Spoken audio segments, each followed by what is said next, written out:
Hi friends, welcome to RH kitchen. இன்றைக்கி நம்ம chicken fry எப்படி செய்கிறதுன்னு பார்ப்போம். இப்போ சிக்கன் ஃப்ரை செய்கிறதுக்கு நான் 1/2 கிலோ சிக்கன் எடுத்து நல்லா வாஷ் பண்ணி எடுத்து வச்சுருக்கேன். இப்போ நம்ம இதை ஒரு குக்கருக்கு மாற்றிடலாம். 1 கிளாஸ் அளவு தண்ணி இதில் சேர்த்திக்கோங்க.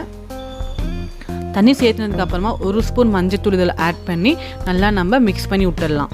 மிக்ஸ் பண்ணதுக்கு அப்புறமா இது மூடி ஒரு 5 விசில் வர வரைக்கும் நம்ம வேச்சு எடுத்துடலாம். இப்போ பார்த்தீங்கன்னா விசில் வந்துருச்சு. நம்ம மூடி ஓப்பன் பண்ணி பார்த்துடலாம். பாருங்கள், சிக்கன் நல்லா சாஃப்டாக வெந்திருக்கு. இப்போ நம்ம இதுக்கு தேவையான பொருள் என்னென்னு பார்த்துடலாம். சிக்கன் ஃப்ரை மசாலாவுக்கு தேவையான பொருட்கள்: 3 மீடியம் சைஸ் பெரிய வெங்காயம், 2 தக்காளி, 1 ஸ்பூன் சோம்பு, கொத்தமல்லி தழை, 5லேருந்து 6 கருவேப்பிலை இலை, 1 டேபிள் ஸ்பூன் மிளகாய்த்தூள், 1 டேபிள் ஸ்பூன் கரம் மசாலா தூள், 1/4 டேபிள் ஸ்பூன் பட்டை கிராம்பு தூள், 2 டேபிள் ஸ்பூன் மல்லித்தூள். இப்போது ஸ்டவ் ஆன் பண்ணிவிட்டு இதில் 3 டேபிள் ஸ்பூன் எண்ணெய் ஊற்றிக்கோங்க.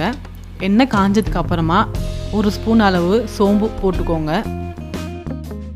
சோம்பு நல்லா பொரிஞ்சு வந்த உடனேயும் சாப் பண்ணி வச்சுருக்க 3 பெரிய வெங்காயமும் கருவேப்பிலையிலையும் இதில் போட்டு ஒரு 2 நிமிஷம் நல்லா வதக்கி விட்டுடலாம்.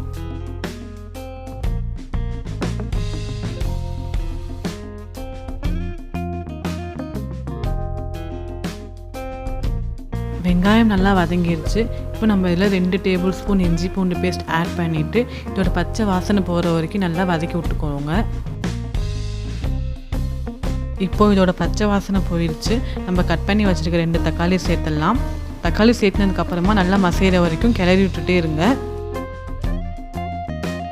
இப்போ பார்த்தீங்கன்னா தக்காளி நல்லா மசிஞ்சிருச்சு. இந்த டைமில் நம்ம எடுத்து வச்சுருக்க மசாலா எல்லாத்தையும் ஆட் பண்ணிடலாம். இப்போது 1 நிமிஷம் நல்லா வதக்கி விட்டுடலாம். இப்போது 1 நிமிஷம் ஆயிடுச்சு. இந்த டைமில் இந்த டிஷ்ஷுக்கு தேவையான உப்பு நம்ம ஆட் பண்ணிக்கலாம்.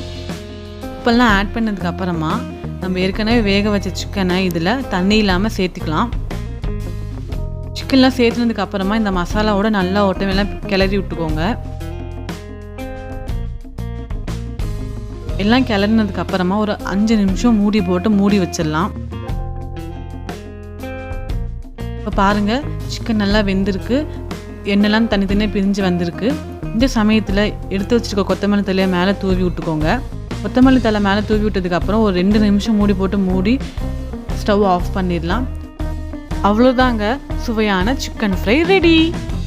இந்த வீடியோ உங்களுக்கு பிடிச்சிருந்துச்சுன்னா லைக் பண்ணுங்கள், ஷேர் பண்ணுங்கள், கமெண்ட் பண்ணுங்கள். மறக்காமல் இந்த டிஷ் உங்கள் வீட்டில் ட்ரை பண்ணி பாருங்கள். நடனமாடும் நாவல் சுவை. Bye friends.